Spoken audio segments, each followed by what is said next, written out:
आंदोलन में अलग अलग तरीके के रंग, अलग अलग तरीके के लोग, अलग अलग स्टेट के लोग देखने को मिलते हैं। इस वक्त जो हम बैठे हैं, राजस्थान को जोड़ने वाला हाईवे है, जयपुर को जो नेशनल हाईवे जाता है, वहाँ महाराष्ट्र का कैंप है। जी, महाराष्ट्र से बहुत सारे किसान आए हैं, उनके नेता है, किसान सभा के लोग हैं। इनसे बातचीत करते हैं कि ये महाराष्ट्र इतनी दूर से चल कर के क्या जिस तरीके की बातें सरकार द्वारा बताई गई या फैलाएगी, सिर्फ पंजाब का आंदोलन है, वही लोग कर रहे हैं। क्या पंजाब को सपोर्ट करने आए हैं या फिर उन्हें लगता था कि ये उनकी ज़मीन की भी लड़ाई है, असर उन पर भी आएगा?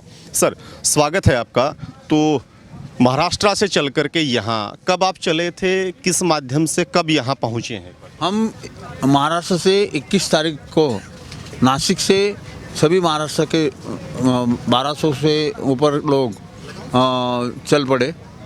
महाराष्ट्र में किसानों ने, खासकर अलग अलग पार्टियों के नेताओं ने और कार्यकर्ताओं ने बहुत जंगी तरह से हमारा स्वागत किया कि आप पंजाब के किसान के साथ लड़ने जा रहे हो।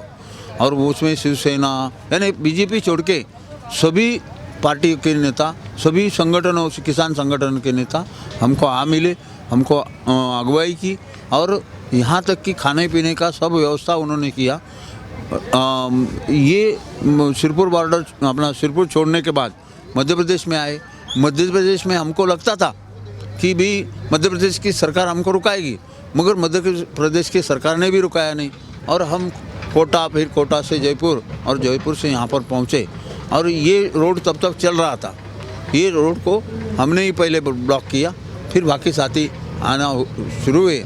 और ये अभी हम इधर बैठे हैं, हमारा निर्णय कि ये सरकार जब तक अपना निर्णय बदलती नहीं, जो मांगे है हमारी संयुक्त किसान मोर्चा की, वो मांगे मान्य करती नहीं, तब तक यहाँ से हम हिलने वाले नहीं है। सर, रास्ते में किसी तरीके की तकलीफ हुई हो, कहीं पे रोका गया हो? जैसा कि पहले अमूमन बात हो रही थी कि पंजाब के लोग आए, हरियाणा में रोका गया, उत्तर प्रदेश के लोग आए, राजस्थान के लोग आए, तो उन्हें भी कहीं ना कहीं रोका गया था। यहाँ तक कि हरियाणा में तो सड़कें तक खोद दी गई थी।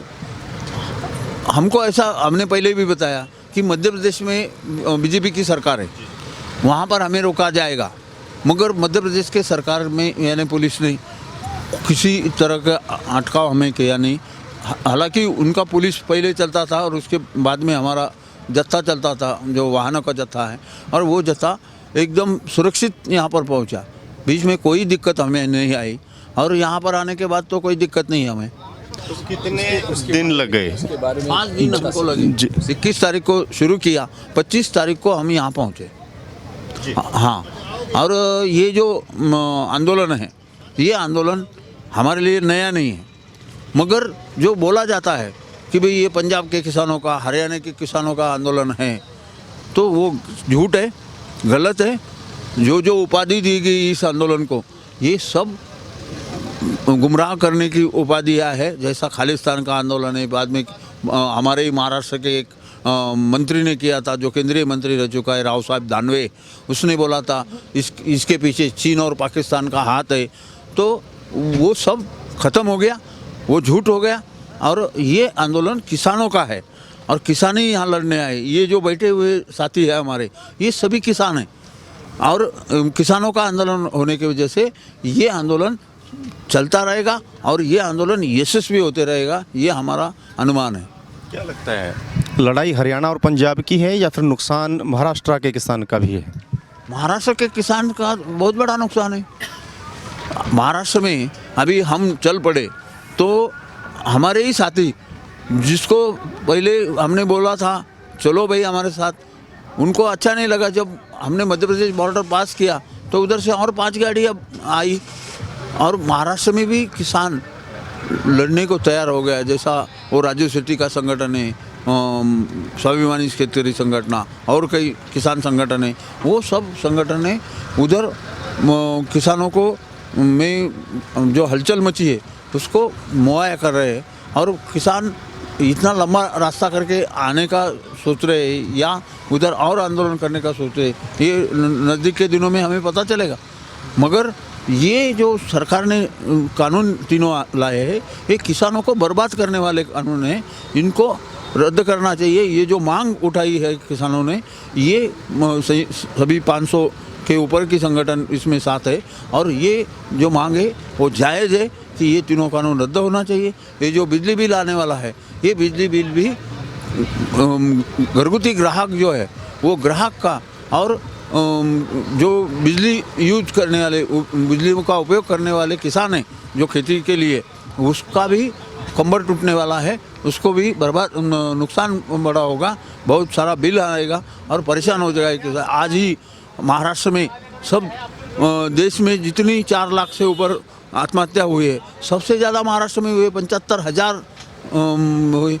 ये आत्महत्या में यानी एक पहले पायदान पर महाराष्ट्र मेरे ख्याल से।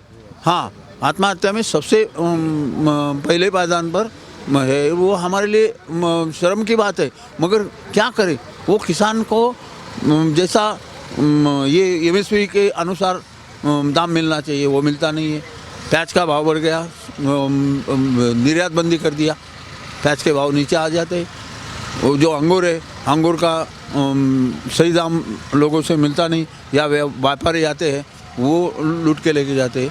मगर APMC में जो कुछ खरीद होती है उससे थोड़ा बहुत सरकार को राहत अपने किसानों को राहत मिलती है, और ये APMC ख़त्म करने जा रहे हैं। इसकी वजह से महाराष्ट्र का किसान भी बहुत बौखला हुआ है, वो आंदोलन की तैयारी में है। ये मैं संदेश देना चाहता हूँ। सर, अपना नाम एक बार और दूसरा पोजीशन आप बता दें कि किस पद पर आप? मैं उदय नारकर हूँ। मैं ऑल इंडिया किसान सभा महाराष्ट्र इकाई का वाइस प्रेसिडेंट हूँ। मैं आत्महत्या का जिक्र आया, हम बार बार मीडिया के माध्यम से विदर्भ को पढ़ते हैं, विदर्भ को सुनते हैं, है क्या, और इतनी संख्या में किसान वहाँ सुसाइड क्यों करते हैं? थोड़ा सा विस्तार से बताएं। वही बहुत अहम मुद्दा है। देखिए, जो पूरे इंडिया में ये जो किसानों का आत्महत्या का जो बड़ा दौर चल रहा है, उसका सुइसाइड कैपिटल महाराष्ट्र बन गया है, और उसमें भी जो विदर्भ जो एरिया है वो बन गया है। वो क्यों बन गया? उसका मुद्दा ये MSP के साथ बहुत नज़दीकी से जुटा हुआ है। विदर्भ एरिया में कपास होता है, वो कॉटन बेल्ट है, और महाराष्ट्र में महाराष्ट्र की गवर्नमेंट ने, हमारी सब किसान सभा और सब जो ऑर्गेनाइजेशंस है, उन्होंने डिमांड किया था कि ये जो व्यापारी जो है, वे व्यापारी लूटते हैं, किसानों को लूटते हैं, तो उसका दाम देते नहीं है, जायज़ दाम देते नहीं है। तो उसके बारे में एक डिमांड किया था सब किसानों की तरफ से कि कॉटन का मोनोपोली परचेस होना चाहिए गवर्नमेंट की तरफ से। तो महाराष्ट्र गवर्नमेंट ने एक योजना बनाई, और कपास एकाधिकार खरीदी योजना जिसको बोलते हैं, हाँ, वो जो एकाधिकार गवर्नमेंट के हाथ में था, तो उन्होंने वो शुरू कर दिया। और वो जब से शुरू हो गया, तब से वो कपास का जो एग्रीकल्चर था, प्रोडक्शन था, वो बहुत बढ़ गया। उसके बाद ये जो वर्ल्ड ट्रेड ऑर्गेनाइजेशन का जो दबाव आने लगा, वर्ल्ड बैंक का दबाव आने लगा, वो दबाव में आकर महाराष्ट्र गवर्नमेंट ने वो जो योजना थी वो योजना खारिज कर दी। सो महाराष्ट्र गवर्नमेंट ने वो कपास लोगों का लेने का जो था एकाधिकार वो बंद कर दिया। और वो जब से बंद कर दिया, तब से किसानों के हालात ये बहुत बिगड़ते गए। किसानों को ये जो ओपन मार्केट है, वो मार्केट में उनको ढकेल दिया, और जब से वो ढकेल दिया, तब से ये किसानों की जो डिप्रेस्ड सिचुएशन है वो बढ़ती हो रही, और उसके कारण तो वहाँ के आत्महत्या का दौर शुरू हो गया। तो क्या पानी की कोई कमी, इस तरीके की चीज़ें रही हों, ज़मीन उपजाऊ ना हो, क्या कुछ ऐसा भी है उस पर्टिकुलर क्षेत्र में? नहीं, कुछ थोड़े जगह पे हो सकता है, वो सब ड्राई लैंड है, वो ड्राई लैंड फार्मिंग का है। वो ड्राई लैंड फार्मिंग में भी बहुत उसका प्रोडक्शन आता है। एक दो बारिश हो गई तो कपास का बहुत सारा प्रोडक्शन आ जाता है। एक उसको या ऐसा गन्ने जैसा या राइस जैसा उसको पैडी जैसा इरिगेशन की ज़रूरत नहीं है। हाँ। तो उस एकमेव कारण जो है, सिर्फ एक कारण जो है, वो मोनोपोली परचेस की महाराष्ट्र गवर्नमेंट ने बंद कर दिया। वही एकमेव कारण था जिसके कारण ये सब आत्महत्या का दौर शुरू हो गया।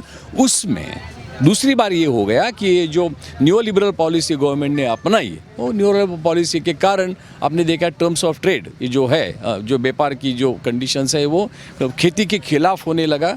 सब ये जो उसमें जो डालते हैं खेती में, जो डालते हैं जिसको आदान बोलते हैं, उसको हिंदी में क्या बोलते हैं मुझे मालूम, और खाद डालते हैं, सब दवाइयाँ डालते हैं, बीज, ये सब, उसका जो खर्चा बढ़ गया तो उसके मुताबिक जो अंतिम प्रोडक्शन का जो मिलना चाहिए था वो नहीं मिल पा रहा। इसीलिए वो एमएसपी का जो नाता जो है, वो एमएसपी का नाता हमारे फार्मर्स के जीवन से बहुत नज़दीकी से जुड़ा है।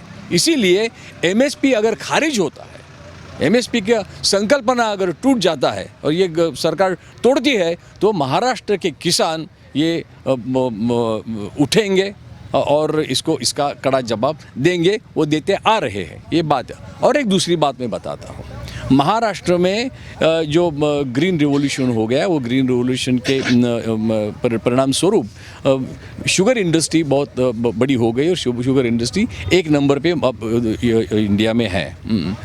200 से ज़्यादा शुगर मिले हैं और बहुत सारी 165 शुगर मिल जो है वो कोऑपरेटिव सेक्टर में है, और कोऑपरेटिव सेक्टर ये किसान चलाते हैं। अभी हालत ये है कि एफआरपी, वो एमएसपी का जो नाम है गन्ने में, वो एफआरपी है। सो फेयर एंड रिम्यूनेटिव प्राइस ये है। तो अभी अगर एक क्रॉप में एमएसपी बंद होता है और वो पॉलिसी के नाम पे बंद होता है, तो ये गन्ने का जो किसान है बड़ा, वो भी बहुत मुश्किल में पड़ जाएगा, क्योंकि उस पर दबाव आके वो एफआरपी भी बंद करने का सरकार सोच सकती है। और अगर एफआरपी बंद हो गया तो पूरा जो ग्रीन रिवॉल्यूशन में आया जो किसान है और जो किसान ने अपनी तरक्की की है, वो किसान बहुत मुश्किल में हो जाएगा। जैसे कपास के ये किसानों ने आत्महत्या की, वैसे आत्महत्या का दौर और बड़े पैमाने पे दौर ये गन्ने के किसानों में आएगा, क्योंकि गन्ने का किसान ये बहुत सारे ये बैंकों से जुड़ा है, बैंकों से लोन लेता है, बड़ा लोन उनको लेना पड़ता है, उसका खर्चा बढ़ जाता है। इतना लोन हो जाएगा कि उनके पास जो खेती है, कितनी खेती है, 2 एकड़, 1.5 एकड़, 1 एकड़। एवरेज लैंड होल्डिंग कितना है महाराष्ट्र के किसान के पास? महाराष्ट्र के किसान के पास लैंड होल्डिंग बहुत कम है। वो 5 एकड़ से भी 88% जो किसान है उसका 5 एकड़ से कम लैंड होल्डिंग है। मेजर क्रॉप्स क्या हैं? जैसे हरियाणा पंजाब की बात करें, या गेहूं है और वो धान है, वहाँ ऐसी कौन सी क्रॉप्स हैं जिससे मंडी सिस्टम जुड़ा हुआ है, सरकारी खरीद जुड़ी है, एमएसपी जुड़ा हुआ है? अभी ये कपास और इसके अलावा, गन्ने के अलावा वहाँ पे ज्वार है, बाजरा है, और ये मूंगफली है, और सोयाबीन है, प्याज बहुत पैमाने पे होता है। नासिक ज़िले से हमने दोनों नेता आते हैं, और प्याज बहुत पैमाने पे होता है। तो ये सब सब्जियाँ हर तरीके से होती है। सरकारी खरीद का आज का स्टेटस क्या है? क्या कुछ हो जाती है कुछ प्रतिशत की मात्रा में? यही तो प्रॉब्लम है। सरकार ये एमएसपी जाहिर करते हैं, लेकिन उसका जो प्रावधान होना चाहिए, वो खरीदी करने का जो प्रावधान होना चाहिए, वो प्रावधान सरकार करती नहीं है। तो बात ये होती है कि आपका वो 3,900 रुपया का सोयाबीन का एमएसपी वो जाहिर करते हैं, लेकिन मेरा सोयाबीन वो 3,000 से या 3,200 रुपये में जाता है। तो हर एक क्विंटल में मेरा 800 रुपये का नुकसान मुझे सोचना पड़ता है। तो ये क्यों होता है? क्योंकि सरकार वो सेंटर खोलती नहीं है, खरीदी करने का सेंटर खोलती नहीं है, वो सिर्फ एमएसपी जाहिर करती है। वो लेकिन एमएसपी जाहिर करके वो व्यापारी जाते हैं और व्यापारी जो मांग देते हैं उसमें ये सब लेना पड़ता है, वो पैसा लेना पड़ता है। सो वो केंद्र नहीं है, जो केंद्र होना चाहिए वो केंद्र होने। सो हमारी जो मांग है वो एमएसपी रहना चाहिए। लेकिन एमएसपी का अगर प्रोटेक्शन होना है तो सरकार ने की तरफ से उसकी खरीदी करने का एक इंतजाम उसने करना ही चाहिए। विदाउट दैट, उसके सिवाय वो तो अमल में नहीं आएगा, एमएसपी नहीं आएगा। सर, आपसे मैं बात करना चाहूँगा, आप थोड़ा सा एक बार अपना परिचय दे दें। मैं सुनील मालूसरे हूँ, किसान सभा का स्टेट जॉइंट सेक्रेटरी हूँ। जी, नासिक से आपने बताया कि आप संबंध रखते हैं, तो प्याज वहाँ ज़्यादा होता है? हाँ, बहुत पैमाने पे प्याज होता है। क्या अभी सरकारी कोई खरीद है या फिर प्राइवेट ही आप लोगों को बेचना पड़ता है? जब बड़ी पैमाने पे प्याज वहाँ पे बनता है, तभी जब लोगों के मार्केट में प्याज आती है तो कभी कभार लोगों का प्रेशर किसानों का प्रेशर आता है, तब नाफेड करके है, नाफेड की तरफ से खरीदी की जाती है, लेकिन उसमें भी एमएसपी नहीं मिलती। तो ये बात जो है, यहाँ पे किसानों का सबसे ज़्यादा नुकसान होता है प्याज के अंदर। प्याज जब ज़्यादा बड़ी पैमाने पे बनती है, जब अच्छा रेट मिलने जाता है, तब एक्सपोर्ट के बारे में बंद किया जाता है। ये जो है सरकार का सोचना जो है, वो सोचना बड़ी बड़ी कॉरपोरेट के इसके हित से कैसा हो, मॉल के बारे में कैसा हो, वही सोचती है, किसानों के बारे में सोचती नहीं है। वही है उसके बारे में। और नासिक में ग्रेप्स का उदाहरण देता हूँ। ग्रेप्स बड़ी पैमाने में होती है, लेकिन यहाँ पे सरकारी खरीद न हो और सरकार का कोई कंट्रोल नहीं है, इसीलिए नासिक में ग्रेप्स वालों को बहुत से व्यापारी लूट ले जाते हैं। हमारे नासिक के अंदर कम से कम 20 करोड़ रुपये का नुकसान वहाँ पे लोगों को हुआ है। 20 करोड़ तक, इतना बड़ा पैमाने पे लूट के व्यापारी लेके जाते हैं। इसलिए हमारे इसके अंदर क्यों जुड़ता है, कैसे जुड़ता है, तो हमारा कहना है कि कंट्रोल अगर रहा, कानून रहा, कुछ कानून में प्रावधान करना चाहिए एमएसपी का, वो अगर हो गया तो जो कोई लूटेगा, कोई जो उसको कुछ तो भी 60 और उस मिनिमम प्राइस नहीं देगा, उसके ऊपर भी एक्शन हो जाएगा। इसलिए ये आंदोलन के साथ सब जुड़ जाए। पे ज़्यादा फोकस है आप लोगों का। जी मैम, थोड़ा सा मैं आपसे जानना चाहूँगा, लगातार अलग अलग तरीके की बातें आ रही हैं, जिस तरीके की लूट अभी किसान के साथ हो रही है, क्या लगता है ये कानून और 3 कानून आ गए तो उस लूट को किस तरीके से लीगलाइज या हो जाएंगे या बढ़ावा किस तरीके से मिलेगा? ये देखिए, आम तौर पे इस तरह से कानूनों में प्रावधान लगाया गया है कि, और स्पेशली औरतों के नज़रिए से जो एसेंशियल कमोडिटीज़ एक्ट को ख़त्म कर दिया गया है, तो होर्डिंग और ब्लैक मार्केटिंग, ये दोनों चीज़ों को एक कानूनी दर्जा दिया गया, मतलब कानूनी हक है। अभी तक तो वो गुनाह था, होर्डिंग करो तो आपको पकड़ा जाता था। अभी आप जमाखोरी करो तो आपको कोई पकड़ेगा नहीं, उल्टा आपको प्रोत्साहन देगा, ज़्यादा एक लाइसेंस दे दिया गया है। तो इसका असर होगा हमारे देश के फूड सिक्योरिटी के ऊपर। पूरी राशन व्यवस्था ठप हो जाएगी, बंद हो जाएगी। और आज भी देखिए आप, अनाज से लोग एकदम मोहताज है, आज नहीं मिल रहा है। तो ये कानून बनाने से जो मुट्ठी भर कॉरपोरेट सेक्टर्स है, उनको गरीबों की ज़िंदगी के साथ खिलवाड़ करके अपना मुनाफा बनाने का कानूनी हक ये सरकार दे रही है। मतलब कोई भी कानून के अंदर ये प्रावधान कभी नहीं हो सकता है कि अगर आप वहाँ उसमें कोई गलती हो गई तो आप अपनी बात रखने के लिए कोर्ट में न जा सको। ये कानून में है, आप कोर्ट को अप्रोच नहीं कर सकते हो। मतलब आप सभी दरवाजे अपनी बात को रखने के लिए बंद करने की ज़रूरत क्यों है? यहीं पे शक आता है कि सरकार की नीयत बहुत ही गलत है। वो बोल रही है कुछ, लेकिन असलियत में बहुत ही गलत है, और मुट्ठी भर कॉरपोरेट सेक्टर का ही मुनाफा बढ़ाने के लिए ये कानून की तरह लाकर लोगों का जो भी आज राहत है। अभी आदिवासी इलाकों में पैसा कानून है। ये पैसा कानून आदिवासी जो पिछड़े समाज के लोग हैं उनको सुरक्षा देने के लिए बनाया गया है, वो भी संघर्षों से बना है, सरकार की मेहरबानी नहीं है। लेकिन वो कानून भी इस कानूनों की वजह से वो पूरा नष्ट हो जाएगा। पैसा में बेसिकली है क्या, थोड़ा सा ब्रीफ कर? मतलब मोटा मोटी बात ज़मीन का बोले तो कोई भी आकर आदिवासी इलाकों में उस तरह से ज़मीन, वहाँ की ग्राम पंचायत, वहाँ की पंचायत समिति, वहाँ के लोगों के मंजूरी के खिलाफ नहीं खरीदी कर सकता है। लेकिन यहाँ पर अभी ज़मीन एक्वायर करने का हक दे दिया। मतलब जिसकी ज़मीन है वो बेचारा विरोध भी नहीं कर सकता है, आपको चाहिए इसलिए आपको देना ही होगा। इस तरह का ये कानून है। तो इसमें से तो गरीब समाज के लोग तो पूरे मर जाएंगे, क्योंकि उसी ज़िंदगी, वो छोटा सा टुकड़ा ज़मीन के ऊपर ही वो ज़िंदा है। तो आप उनको ऑल्टरनेटिव लाइवलीहुड कुछ दे नहीं रहे हो, लेकिन जो है उनके पास वो आप निकाल रहे हो। तो ये बिल्कुल नहीं चलेगा। और औरतें ज़मीन पे, खेती पे बहुत बड़े पैमाने पे निर्भर है।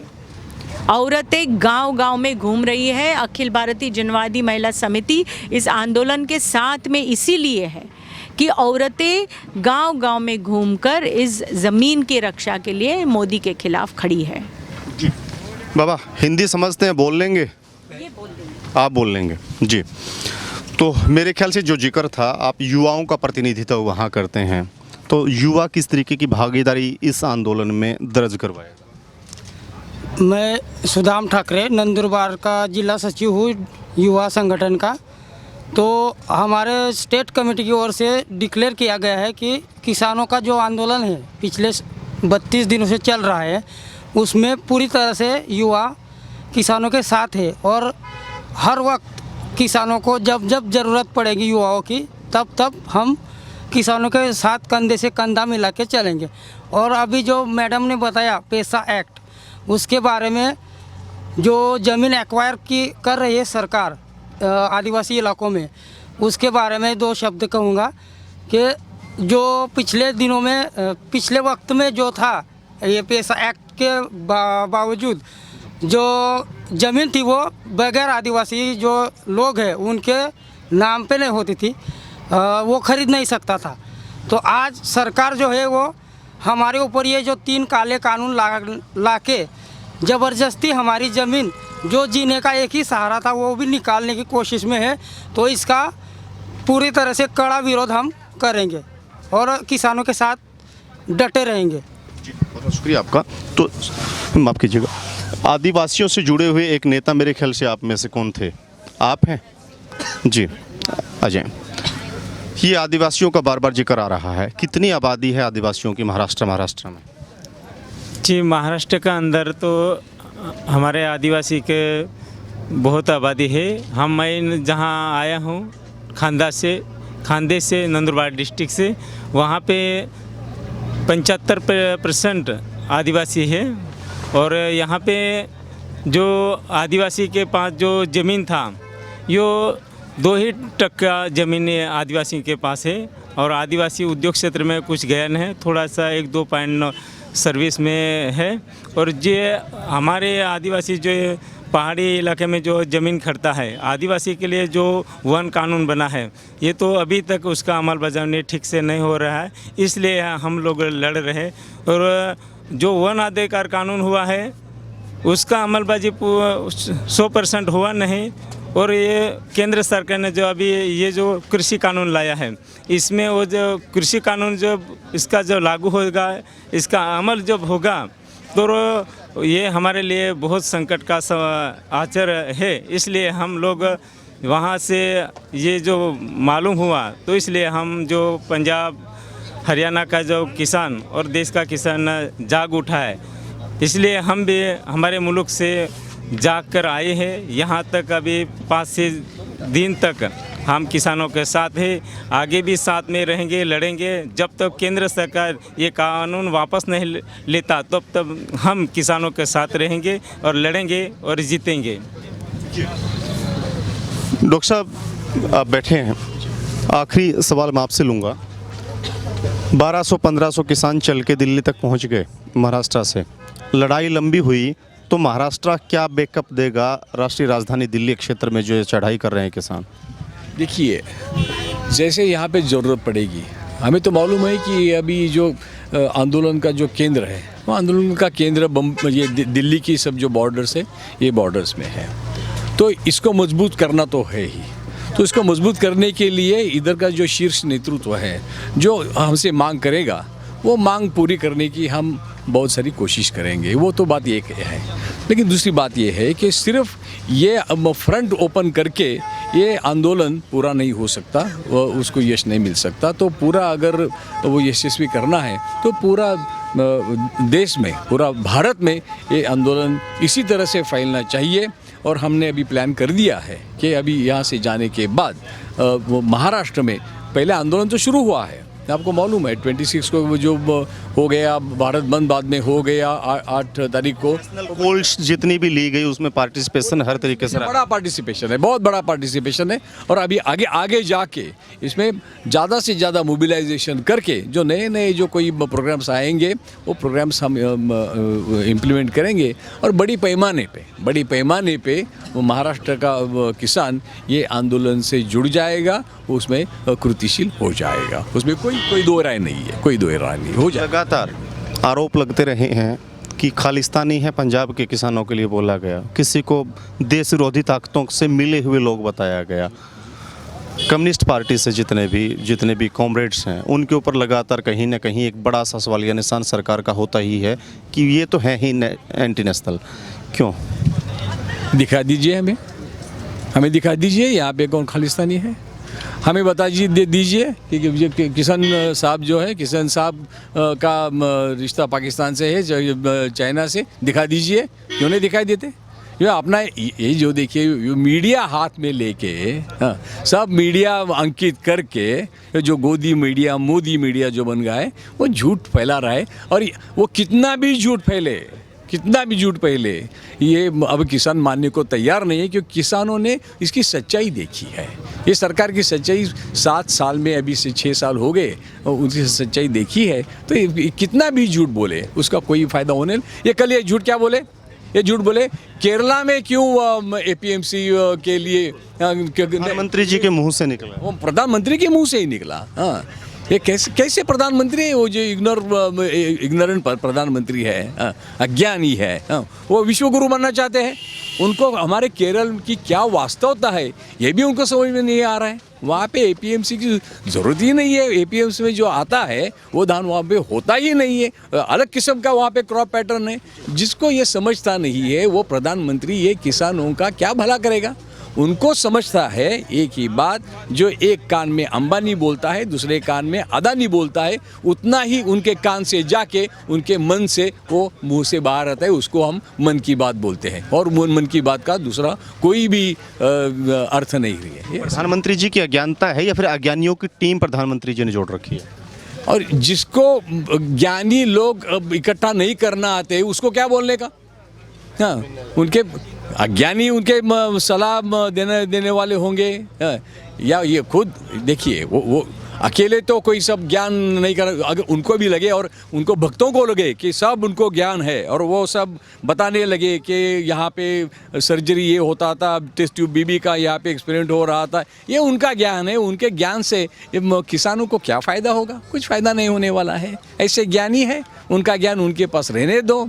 ये विश्व गुरु बनना चाहते हैं, उनका जो छोटा सा जो कुछ विश्व है वहाँ पे उनको बैठने दो। वो अमरनाथ जाके उनको कोई गुहा में बैठना है वहाँ पे बैठने दो। अगर जाते हैं तो किसानों का भला होगा। तो हम अभी यही हम कोशिश कर रहे हैं कि जल्द से जल्द वो कोई गुफा में जाके बैठे और वहाँ पे जाके तप ध्यान करे, और वो उनका कैलाशारोहण अगर होना है तो उनका होने दो, उनका भी भला होगा और सब पूरा जनता का भी भला होगा। बहुत बहुत शुक्रिया सर हमें समय देने के लिए।